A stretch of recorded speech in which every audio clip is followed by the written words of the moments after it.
जी, अस्सलाम वालेकुम जी। आज इस हेल्थ के बारे में डिस्कस होगी क्योंकि वॉक भी हो रही है और स्नो भी पड़ रही है और मज़े भी बड़े आ रहे हैं।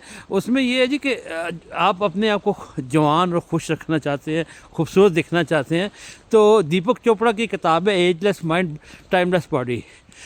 तो उसमें उसने बड़े अच्छे तरीके से, वो खुद भी क्लिनिकल प्रोफेसर है कैलिफोर्निया यूनिवर्सिटी का, और उसके बाद टाइम मैगजीन ने उसको जो हीरो ऑफ द सेंचुरी का भी अवार्ड दिया है, और उसकी बहुत सारी चीज़ों में अपनी भी रिसर्च बहुत हैं।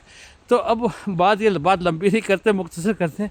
उसने कहा 99% जो बीमारी वो एज के साथ नहीं आती, ये सिर्फ इंसानों ने सपोज कर लिया जाता है कि यार वो इतनी एज में इसकी डेथ हो गई थी तो मैं भी उसी एज में, ऐसा हरगिज़ नहीं है। आपको अपने ब्रेन में इसी चीज़ की बिल्कुल नहीं घुसानी। कहते हैं कि सिर्फ 1 साल में 1% एज बढ़ती है, 1 साल में सिर्फ 1%। और हमने अपना बेड़ा गर्क दूसरों को देख देख के कर लिया होता है।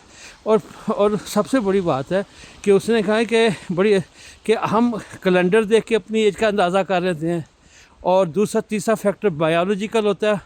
उसमें ये होता है कि आप अपने आप को कितना फिट रखते हैं, कितनी एक्सरसाइज करते हैं, कैसे अपने आप को ठीक रखा। और दूसरी बात, जैसे रोनाल्डो की इसमें एग्जांपल दी कि वो 37-38 जितने का भी इस वक्त एज में है, तो जब उसको चेक किया वो 18 साल था कब उसकी बॉडी की फिटनेस थी। वजह क्या, वो अपने आप को उसने फिट रखा हुआ। अब आधी उम्र में वो लग रहा है जितनी इसकी एज है। इसी तरह सबसे बड़ा फैक्टर होता है साइकोलॉजिकल फैक्टर, जो आप अपने दिमाग को दे रहे होते हैं कि यार ऐसा है। दिमाग से ये ब्रेन बहुत बड़ा काम कर रहा होता है इंसान के साथ। तो इसलिए आदमी को अपने आप को बायोलॉजिकल और साइकोलॉजिकली फिट रखना है और कैलेंडर को दफ़ा करना है। तो आप देखेंगे कि लाइफ में कितना बड़ा चेंज आ जाएगा।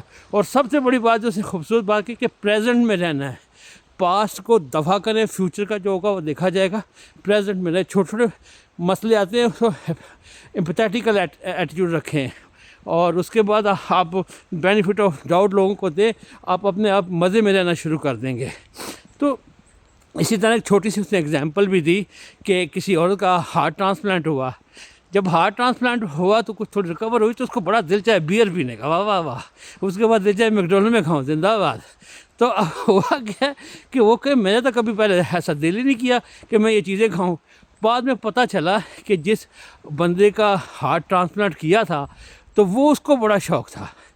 अब हुआ क्या, जब उसके वो बॉडी में वो हार्ट ट्रांसप्लांट हुआ तो उसके जो सेल थे उसने ब्रेन के उसमें दिया जाके कि भाई ये चीज़ें खानी है।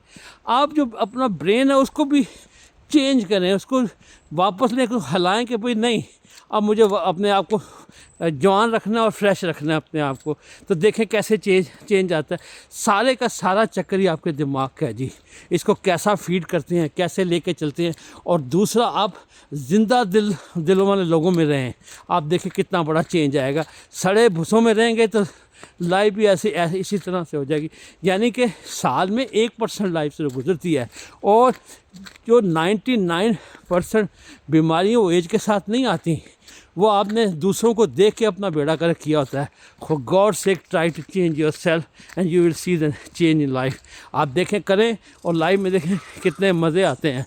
सिर्फ और सिर्फ अपना एम्पैथेटिकल एटीट्यूड रखें, खुश रहें, हंसते खेलते रखें, नहीं तो देखें लाइफ कैसी है। तो thank you so much, I think you will like it.